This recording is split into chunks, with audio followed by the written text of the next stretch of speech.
Welcome back to the Win with Dice podcast, a podcast featuring members of the Win with Dice team. I'm Calvin, and I'm joined here by Ramon. Hey guys, this is your first time listening to the Win with Dice podcast. This is a podcast all about tabletop RPGs. Calvin and I like to take a casual approach to the hobby. So on this podcast, we like to talk about all the cool games we run, the cool people we get to experience this hobby with. If it's your first time hearing about tabletop RPGs or D&D or anything like that, what are you doing? Go find yourself a table, go have some fun. And if you are a player at someone's table, maybe it's your turn to be the GM. Indeed. Now this week, we're going to do some catching up on a campaign that I've been running, a sort of urban street level campaign called The Rule of Coin, which features a party that is perhaps less moral than the other parties I'm used to. There's some very fun stuff in there and a lot of really interesting character moments that I think we're having a lot of fun with, and I'm really looking forward to getting into them. But before we do all that, we have to get to the most important part of the show, the Win with Dice Weekly GM Tip of the Week. Yes, the Win with Dice Weekly GM Tip of the Week, brought to you by me, but actually it's Calvin's tip. But I will present it. So, okay, the tip of the week, folks, when you have a time skip, the short end of it is to, instead of, going by day to day and rolling or whatever and seeing what's happened, you would just, ask the players to, describe like certain little moments during that time skip. So, kind of like all the important bits, because, you don't want to really go through just the day-to-day stuff. Yeah, exactly. Yeah, I believe actually in Lancer, that's kind of how it is. When you do have that downtime table, you roll on it. It's actually just that one moment. Like, I think you have an ability, the ability to like go out for a drink and you see what that's like. But that might take up the actual span of like a week or a month or something like that. But it was just probably like the most notable thing that happened in like the mundanity of just kind of living as a person in a world, right? Yeah, that's kind of how I see it. Like, that's just something notable that happened during the day, especially if it's something that a player specifically says that they want to do, or something specifically that happens. Then you can really delve into that idea with them and, maybe throw like an NPC or a setting detail at them. Let those things sort of combine that you can perhaps bring up later, which is something that I perhaps have done. Yeah, and it's that collaboration between the player, because let the player tell you what their characters did, and then you can use that as fuel, as inspiration for the future of the campaign or whatever adventure you're running, and add back in those little moments into the story and incorporate it. Indeed. All right, so let's get into the recap for this week. So I have recently started a new campaign that I titled The Rule of Coin, as a reference to the song Cash Rules Everything Around Me, except it's coin rules everything around me, so I can keep the acronym of CREAM. And this particular campaign features a handful of, I don't know if I would call them bandits necessarily, but some duplicitous characters, perhaps. There is Alfie, who is a human swashbuckler, Hubo, who is a kobold ranger, Poppy Pemberton, who is a fetchling rogue, and Mr. Buttons, who is a catfolk sort of sorcerer with a very catty name. So previously, we started off pretty small with this campaign. My intent for the first few sessions, because we were coming off a higher level campaign, my intent was to sort of, hop, skip, and jump through the first few levels. Have each of those be, after a time skip, we just bump up a level before we go into actual, tracking of XP or progress or anything like that. So previously, the party was able to help out a local fence, a half-orc by the name of Lucky Tate. He had organized a delivery of a secret magical item and was bringing it into the city of Tiriane for a prospective buyer. However, the item got stolen along the way, so we hired the party to figure out what happened to it. The party was able to track it down, catching up with a bandit gang known as the Shadow Takers. And they were able to steal the dagger, this magical dagger, from the Shadow Takers and deliver it to Lucky Tate.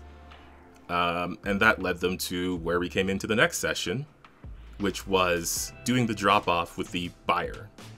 So before we got into that specifically, we did like a bit of a time skip. And again, this is just what, this is sort of the mechanic of the first few sessions. Like I just had everything going after like a few days up to a week. And when we come back, we just skip to the next level, up to like level 4. And then from there, we start tracking progress more specifically. So I pretty much just asked the players, like, what would you do for your downtime for, you know, like a few days? And Mr. Buttons was going to go do some shopping for some specific items. Poppy was going to do some shopping as well.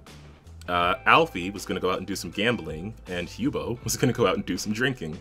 And then I just used those to sort of zoom in on those individual moments. So for Mr. Buttons, he needed a chunk of metal for a spell. And I totally got the price of the item wrong, but we don't have to worry about that. But he did get a chunk of metal for the spell Needle Darts. But more importantly, he was also able to meet up with a blacksmith by the name of Quirkon, who the party had met before. Well, specifically Mr. Buttons had met before, when they were researching, like, the stolen item, the dagger itself. So that was a chance to, you know, bring that back, have sort of a continuing relationship between those two characters, especially given the fact that I'm now playing in a city setting, as opposed to my usual road trip campaigns. So, yeah. I kind of want to have some, like, returning characters. Yeah, you don't have to, like, invent another blacksmith because they're in a different town or something like that. Exactly. Nice. Yeah, I don't have to come up with some contrived reason for them to run into a certain character again, or measure the amount of time it would take for that character to be in the same place as them. Right.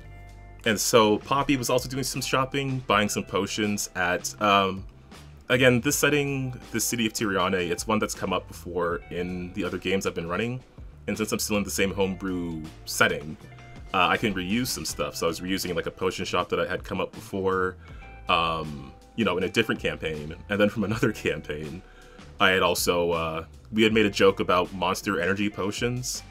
So there's a big display for them there, and the shopkeeper was trying to like upsell Poppy on some other potions while she was just there to get like health potions. Nice. Alfie, he went gambling at a place called Belvedere's, which totally existed before he got there. I did not make it up or conceive of the name in that moment. It was always there and always will be. It's sort of a reputable establishment, but with reputable in quotation marks, with like gambling and very secret games, if you know how to get into them. And they played a few rounds of a gambling game that I've used several times before. I'll have a link to a blog post with it below. But it's essentially just, you know, rolling dice and trying to get a higher value, representing a card game. And I believe I used it in a Starfinder game with you and some other players ages ago. Yeah. I used something similar to that.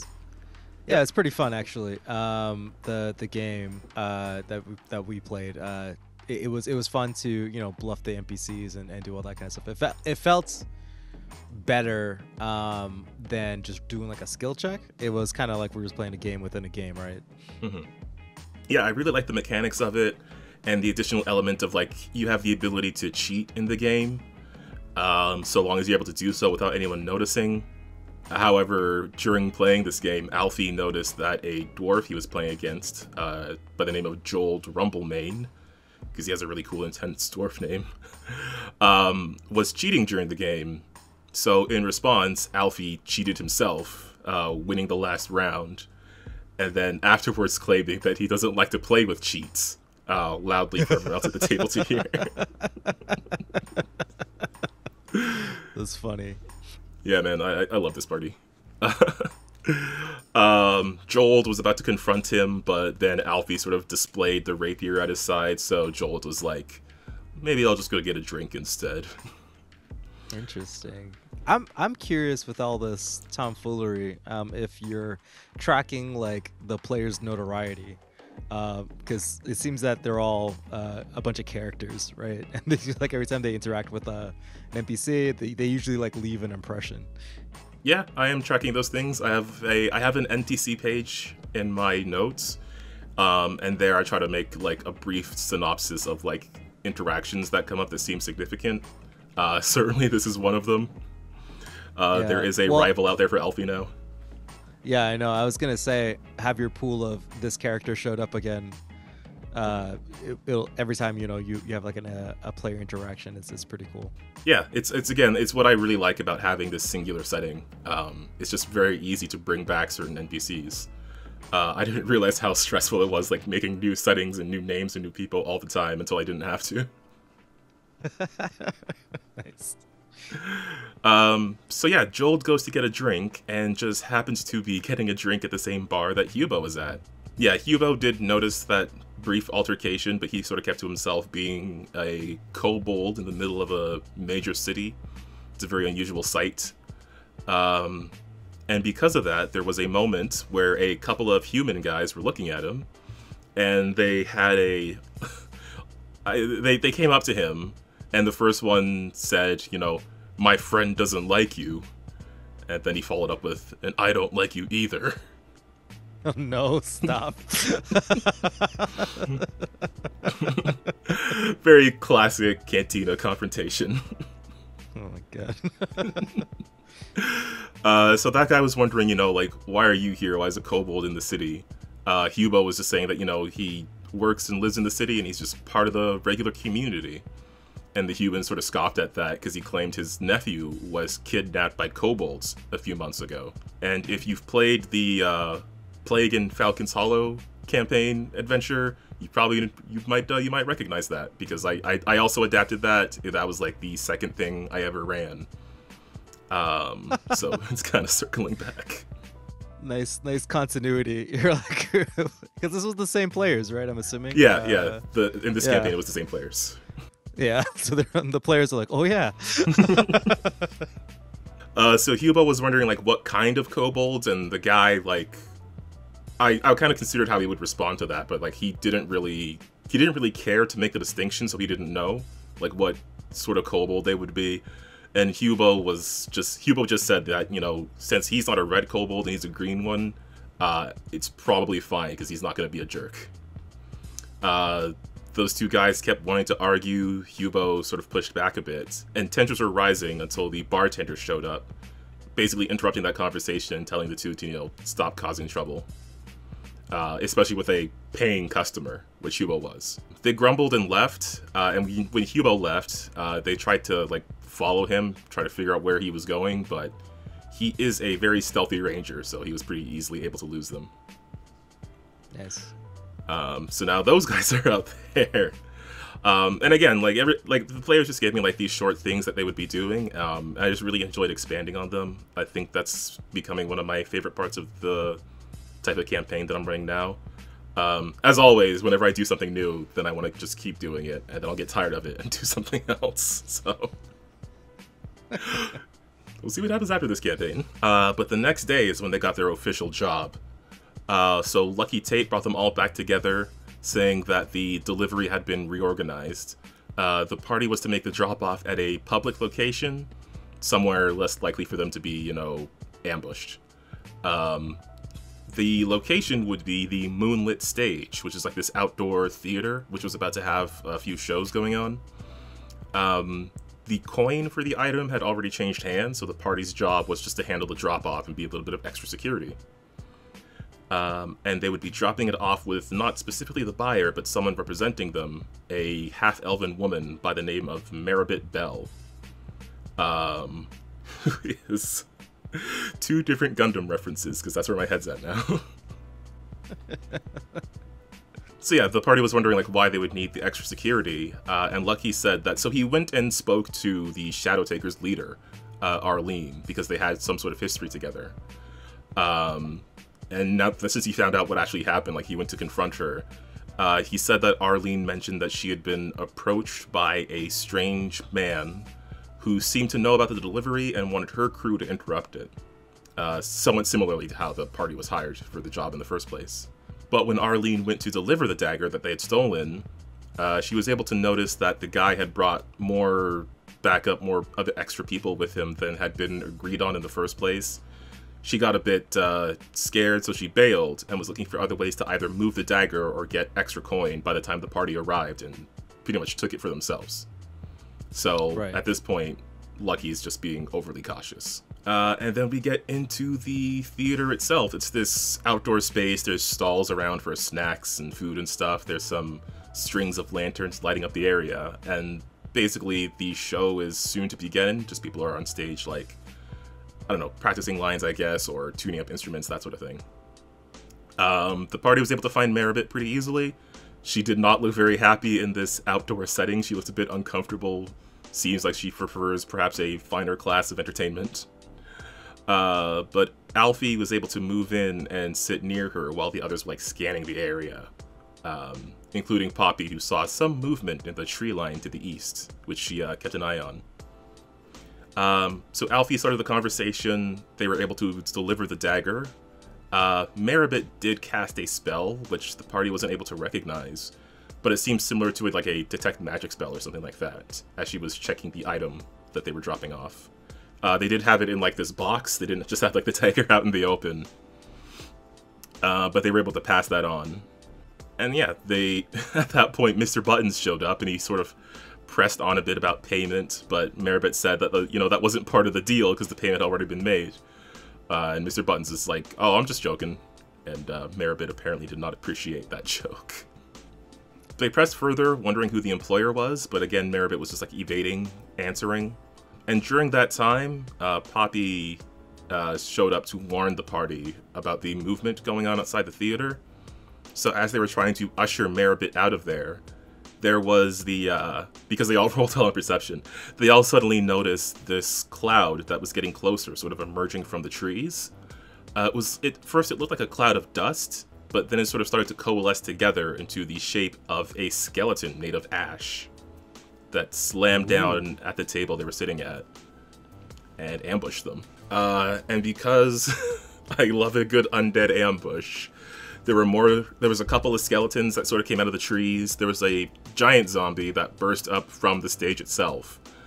And they were all causing chaos as the ash skeleton was trying to get to Meribit. There's a giant zombie that just came up through the stage. Who put it there? Who knows?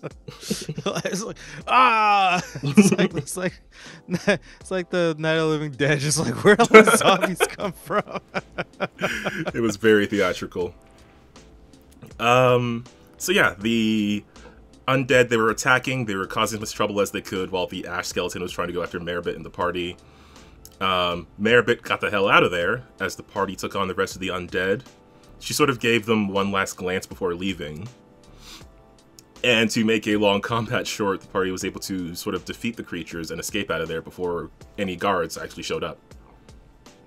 As, I'm sure that would be a thing that they do very often.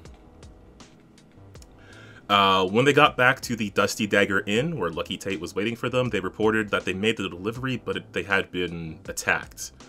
And while Lucky doesn't know who it could have been, he did go into some further details about the dagger. He explained where it came from, that it was used by a red kobold who was leading a kobold cult that captured a few children in a small town further south from where they are, and were defeated by as he described, a plucky band of adventurers. Nice. He further described that it ended up in the city of Grandbankss, and was sort of traded around a bit until it ended up in the hands of a up-and-coming item dealer who only went by M as a name. Lucky's buyer was interested in unique items and wanted to get that dagger after hearing about it, from a contact in Grandbankss. And then this again ties to some previous stuff because I love doing that. M is one of the... I think the players caught on pretty quick that M is one of the previous player characters that was in the last campaign, who ended up having a bit of a disagreement with the party and then went on to try and do his own thing. Oh, nice. So yeah, that's, again, another element that I can play with. I don't know if that's going to come back because he's in a totally different city, but it's over there if I want to bring it up. And then again, the party tried to get more gold out of Lucky Tate, but they were not able to. He stuck to the arrangement for the deal.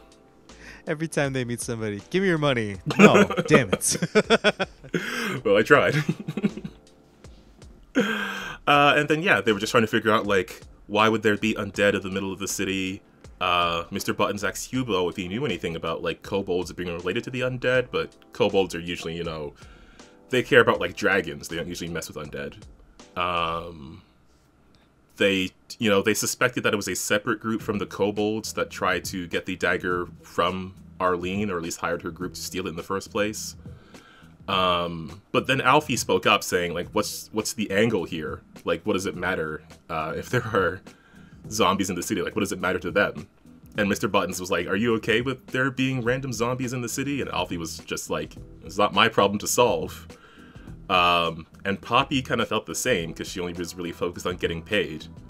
And Hugo was kind of indifferent, and I'm just really enjoying these party dynamics right now. I mean, they're right. To be fair, it's not their job to deal with the zombies. That's like the city's problem. Yeah, completely true. But also, I am for sure gonna make it their problem. Well, that's the plan, right? Exactly.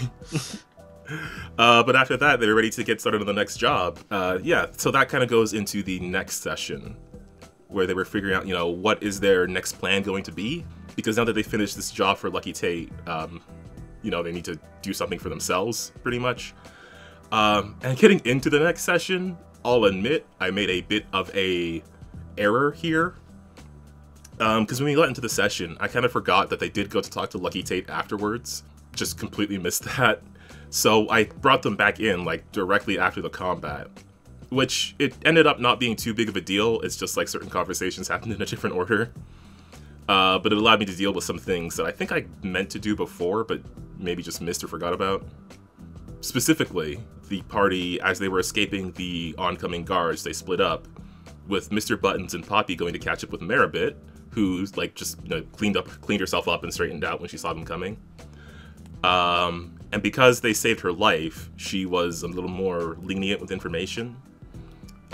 She told them that the buyer was a elf by the name of Alvios Fodaros, who is on the city council. And again, this is another thing that, you know, a character that I listed before and has come up again. Actually, he came up a while ago, Ramon, if you remember a certain vault that the Fate Seer party robbed. Oh, I knew he sounded familiar. I was like, wait, who were we dealing with him specifically, or was that the brother? I forget which one it was. You were hired by his brother Simon to steal this. Simon, yeah. Yeah, you were stealing this sword from Alvios' vault.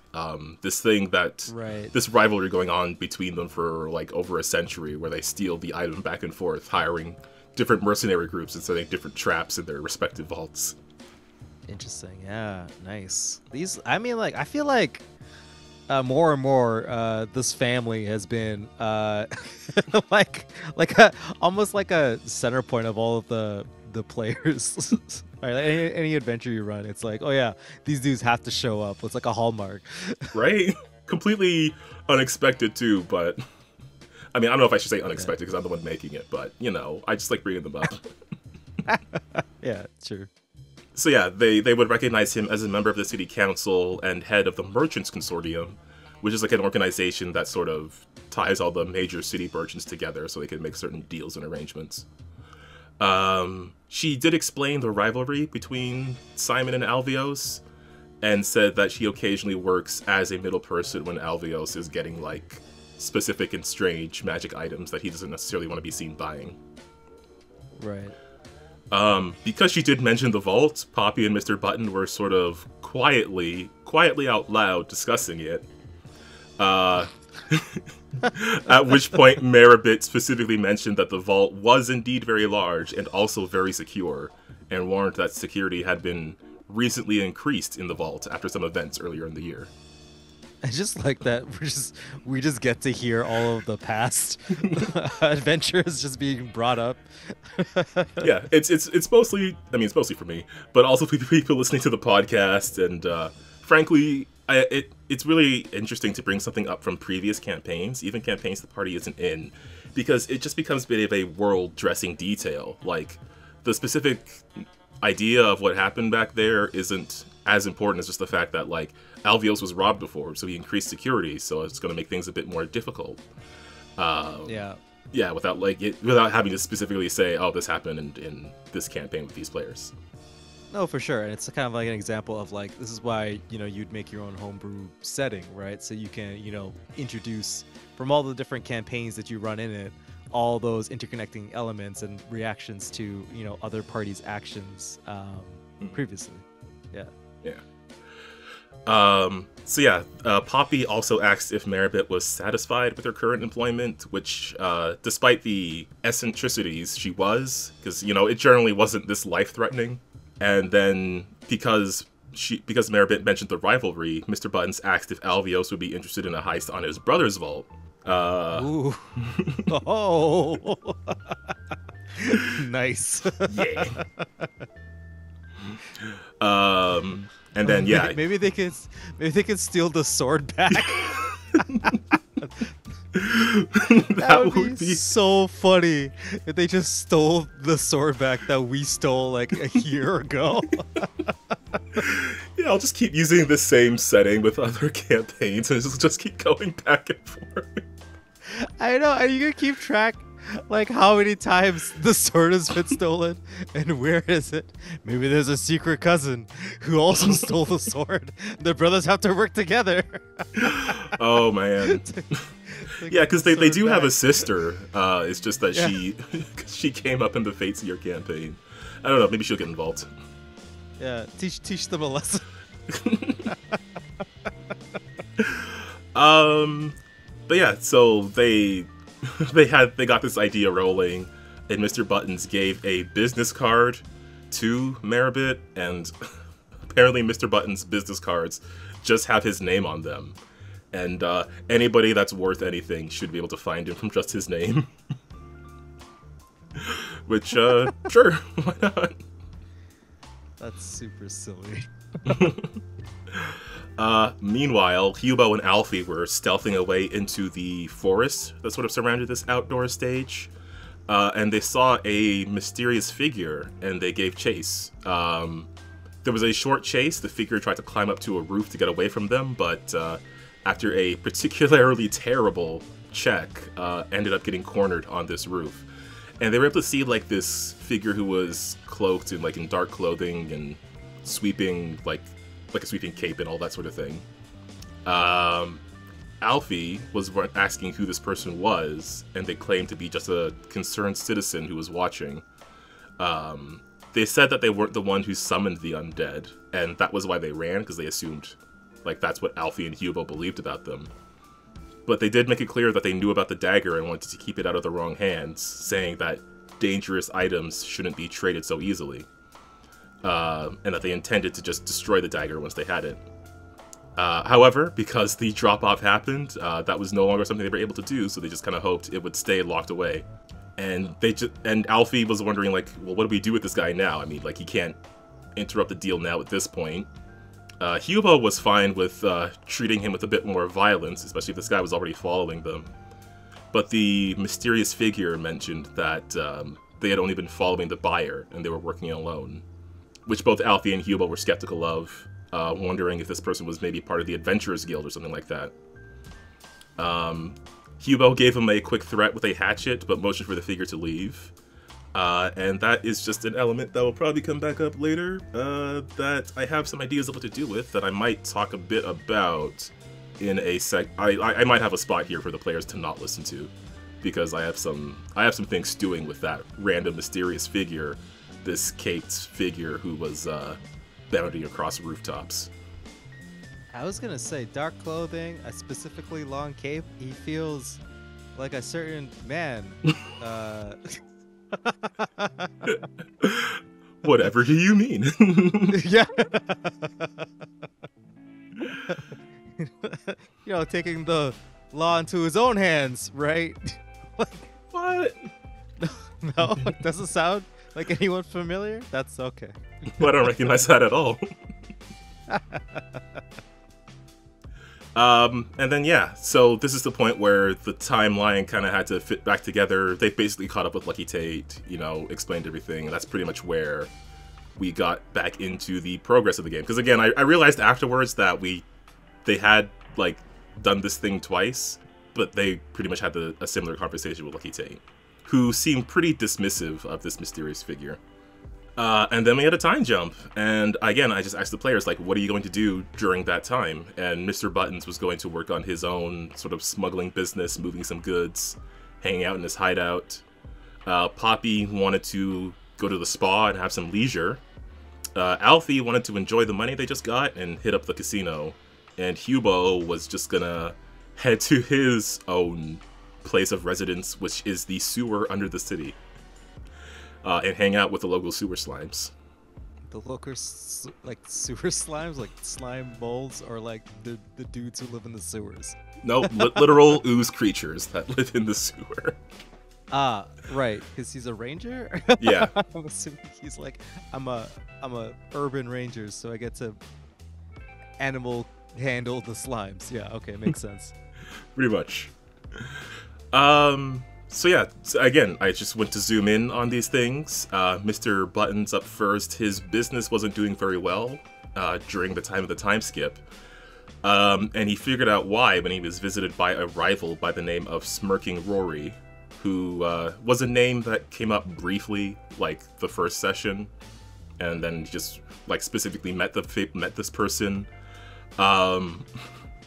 The Mr. Buttons player made a joke about him being, like, a rat folk because she's playing a cat, so that's what he is now.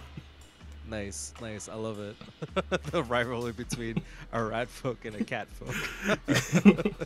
Exactly.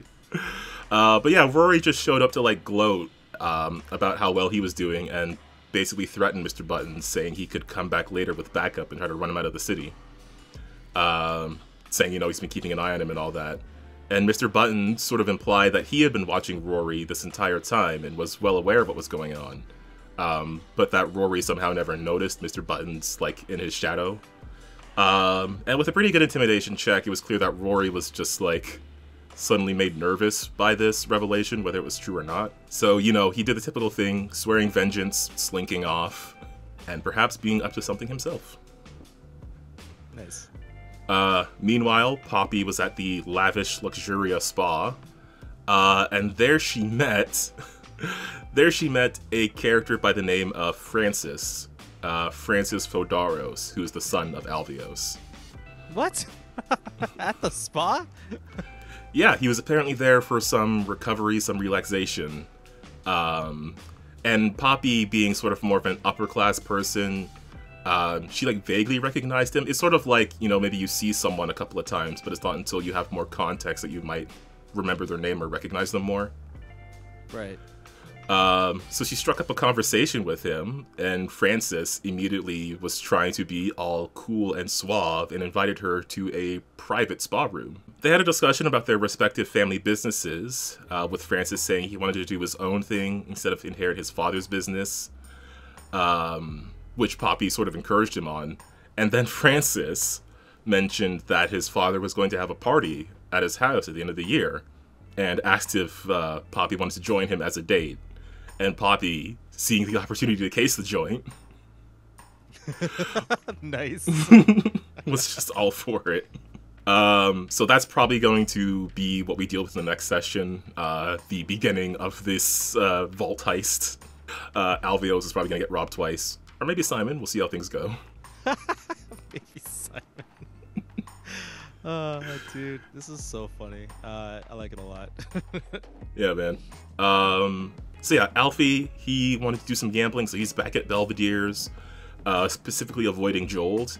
But he did see my current two favorite NPCs, Eddie and Shooter, who were once part of the Shadow Takers, but were sort of run off by the party, who were kind of invented accidentally, because when I was trying to say any intruder with a very good accent, by the way, a very good, you know, gangster accent, it was misheard as Eddie and Shooter, so now those two exist. They are apparently working at Belvedere's now. Shooter kind of got close to him and said that he and Eddie are working on casing the bank, or casing the casino rather, and warned Alfie not to try anything. Alfie was just like, yeah, okay. Okay. Just said he had no idea what they were talking about, and Shooter was like, just trying to, stay cool. It was clear that these two, whatever they were doing, it was... they're not the brightest bulbs on the tree, so whatever they might be doing, I don't know if it'll work out in their favor. But I like stirring the pot, and I like having threads going on that I can pull on when people are doing downtime stuff. And Alfie was able to find a couple of good marks to gamble against to got himself some coin as well. Meanwhile, Hubo was just hanging out in the sewer. He ran into some sewer oozes. But he did come across one that looked very injured. So he took some time to help patch it up, but as he was doing so, he noticed that it was injured with, like, slashing weapons. As well as a couple of very precise-looking piercing injuries. But he wasn't really able to delve more into those, although he was able to help patch up this ooze by basically giving it more, like, sewer debris for it to, like, melt and then absorb into itself. I was gonna say, like, we just watered it, like, oh, I feel a lot better. Jiggle, jiggle, jiggle away, like. Yep. It seemed happier, as happy as an ooze can be.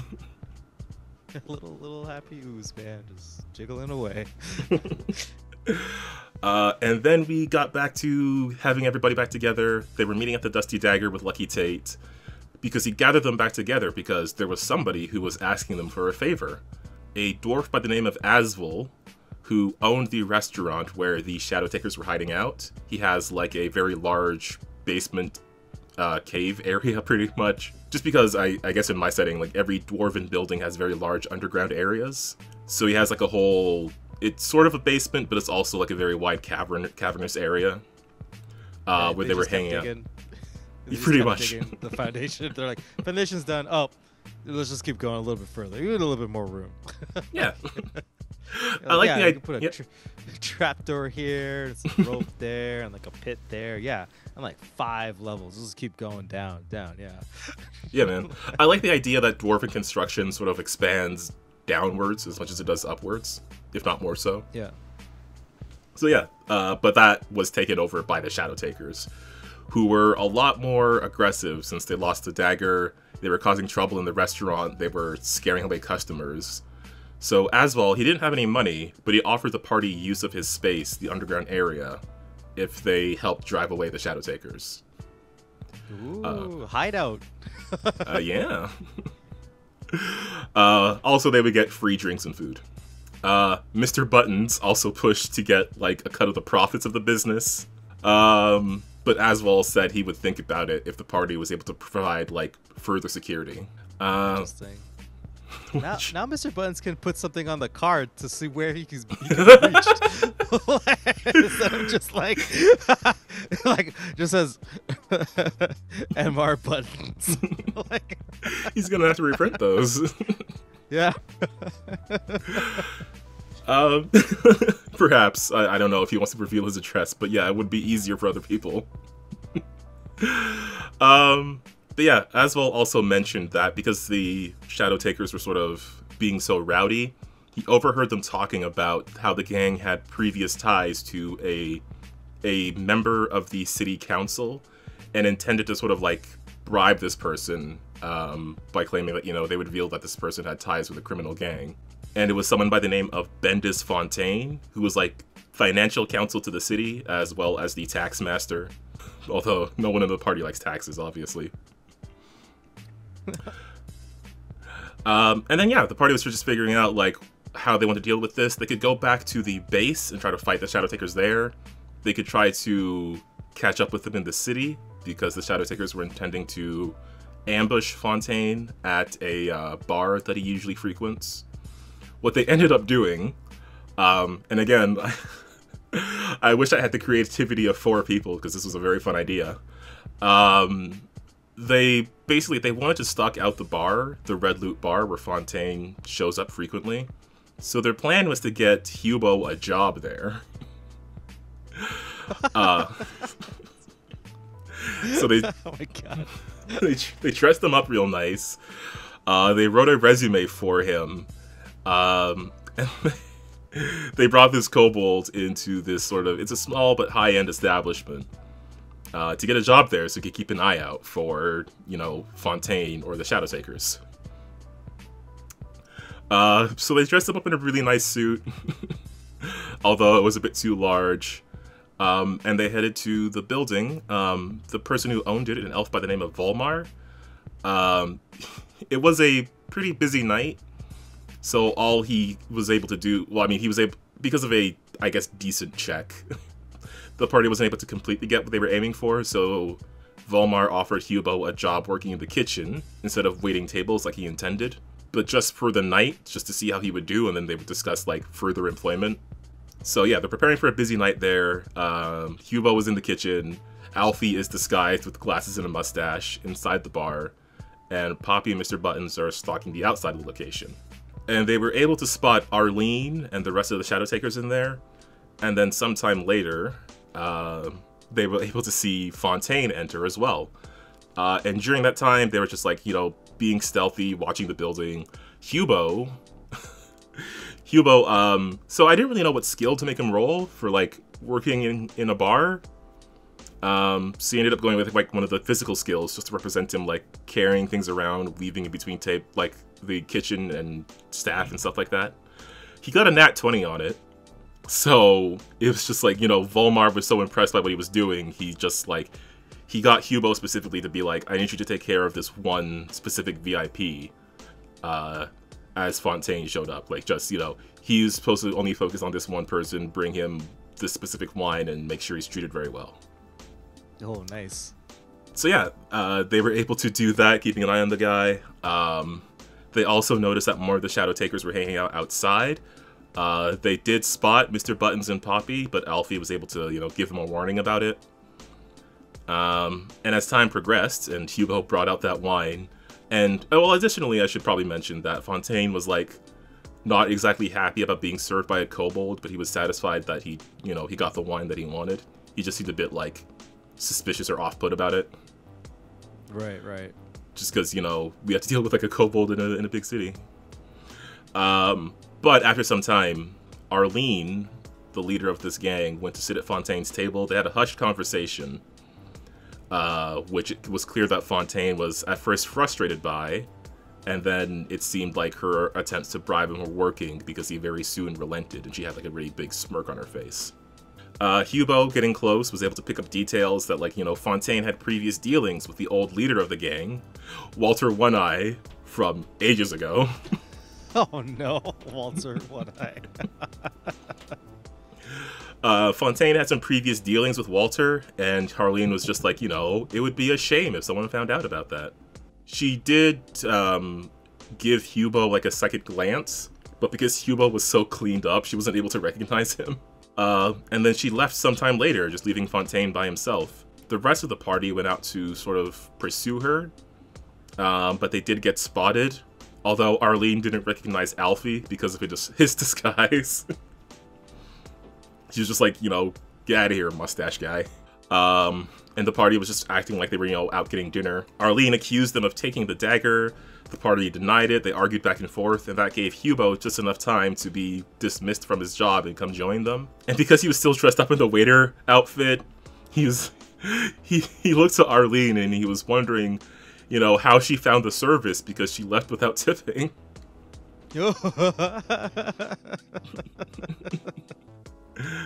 I think it was Poppy or Mr. Buttons that was saying how that was pretty rude to do, and Arlene was like, well, you know, once I get some gold coming in after what you guys did, I'll have some tipping money. And then Poppy was like, you shouldn't go to a restaurant if you can't afford the tip. And then Arlene she just looked at her gang and was like, would you get them already? After being sassed by the party. So a fight broke out. One of the Shadow Takers got killed by Hubo before Arlene was struck by a Flens spell, which is a spell that I did not know about, but is horrible. It has different effects on, like, if it's a living or an undead target. But if it kills a living target, if it reduces a living target's HP to 0, it basically shreds them and leaves behind only bones. Oh, no. Which is terrifying. I was wondering if the party wanted to handle things non-lethally. Obviously not. But again, like now that I have these randos out there, and I wanted to have sort of like this, you know, I wanted to have the party like build their organization. These are some characters that they could come up with or be part of it. The rest of them still exist because the Shadow Takers, after seeing that, they ran off. But Arlene, obviously, is not an option anymore. And afterwards, you know, just to sum things up, Aswell gave the party permission to use his basement as their hideout/lair. And Alfie just says that, you know, it seems like he and Mr. Buttons are working together again, which Mr. Buttons was annoyed by because they apparently have a rivalry that I'm very excited to hear more details about. Ooh, interesting.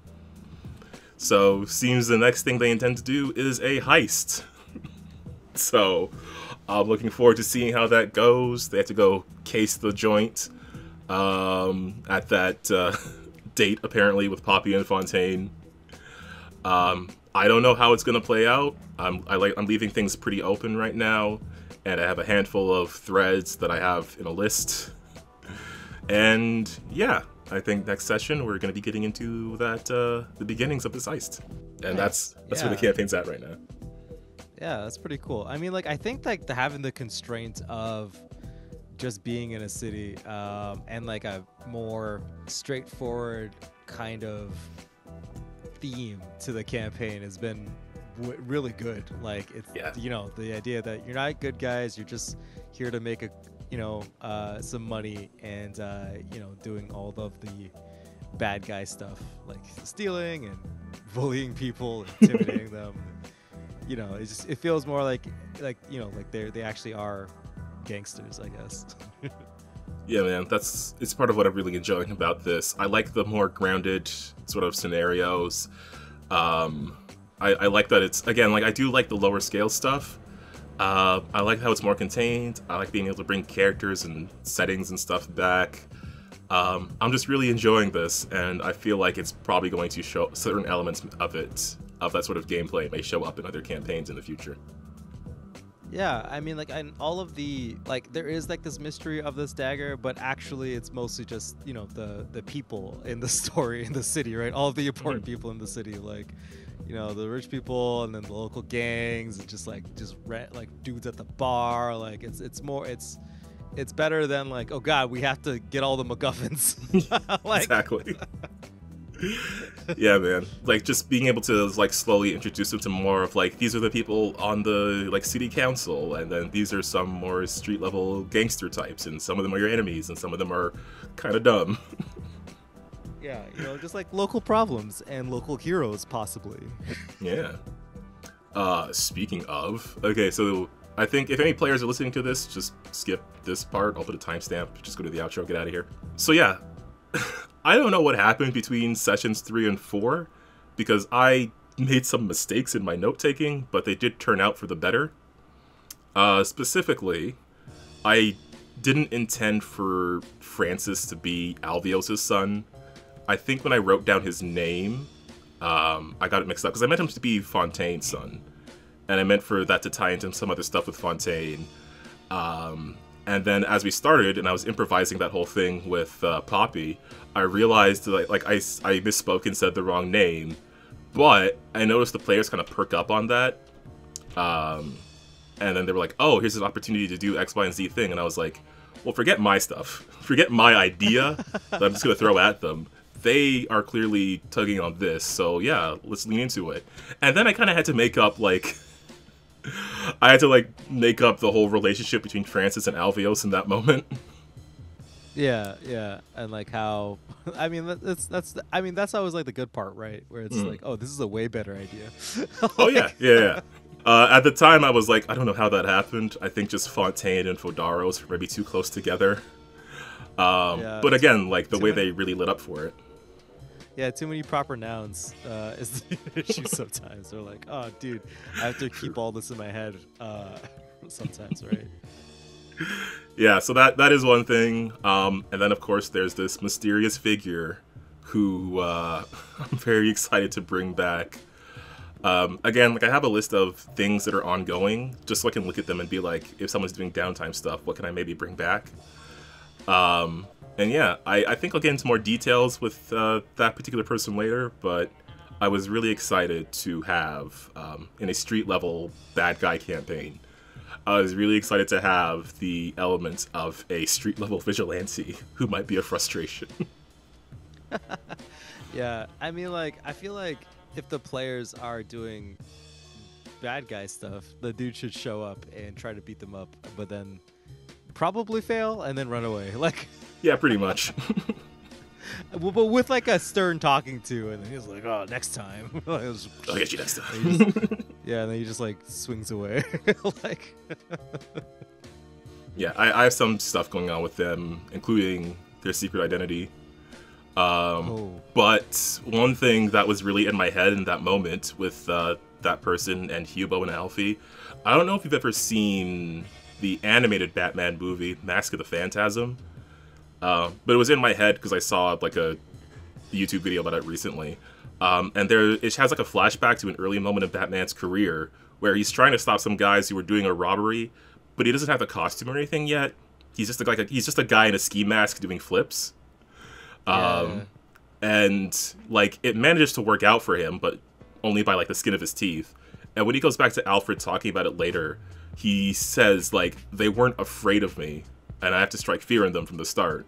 And I was just really thinking that's probably what's going through this guy's head right now. They're not afraid of me. How do I fix this? yeah, no, he's gotta get the bats. Yeah, I have some stuff that will come up. But yeah, that is the current state of the Rule of Coin campaign. Nice. Yeah, and I think that's going to do it for this episode. Unless you had anything else you wanted to ask. No, it's pretty cool, and I'm excited to see where these gangsters go. And yeah, hopefully the heist works out, or if it doesn't, hopefully nobody important gets killed, and if they do, hopefully it's fun still. Yeah, hopefully it's the one we like. Yeah. Nobody. Yeah, specifically no one in the party likes. But then again, that's fun tension too. So true. But yeah, that's the game so far. Thanks a ton, everybody out there, for listening. I really enjoy talking about these games. I'm kind of getting back into the groove of running things. So yeah, I'm excited to get into them more. If you want to hear more stuff from us, there is a podcast playlist that you can go check out. You can go listen to with all the other previous episodes. We have other Pathfinder stuff. We have Lancer. There's some Starfinder stuff I want to talk about in the future, and perhaps some other things that will come up, including a very interesting episode in the near future. Because I'm looking at the MechFinder playtest, so I want to bring that up. Yeah, also linked below is a bunch of, if you're into the Lancer RPG, there's a bunch of Lancer writers and creators with some stuff linked below, people we've talked to before. Go ahead and check them out if you're into a Lancer mech RPG. Also, I want to shout out the Untold Stories Project channel, where I'm going to be on a upcoming thing that I don't think they've publicly announced yet, so I think by the time you hear this, you're probably going to know about it, but we'll see. I'm not going to say anything specific right now. Additionally, and I probably should have mentioned this up top, gaming streams on the channel. There are gaming streams on Thursday, Friday, and Sunday, going through Control, Baldur's Gate 3, and Mass Effect Andromeda. So if you want to see me play some Mass Effect and get annoyed by a guy that turns invisible and then shows up right behind me, then go ahead and check out the last half hour of that episode. where else would he be, Calvin? I mean, I know, but because there's other guys there too, and then I'm trying to move, and then he's just there. It's I'll deal with him next stream. So yeah, go ahead and check all those out. Anything else we should mention before we get out of here? Nothing. Thanks for listening. Remember to like and subscribe if you dig this podcast and or anything that we produce. Yeah, that's about it. All right. Well, for all of our heisting GMs and players out there, just remember to keep on winning with dice, and we'll see you next time. Bye, guys.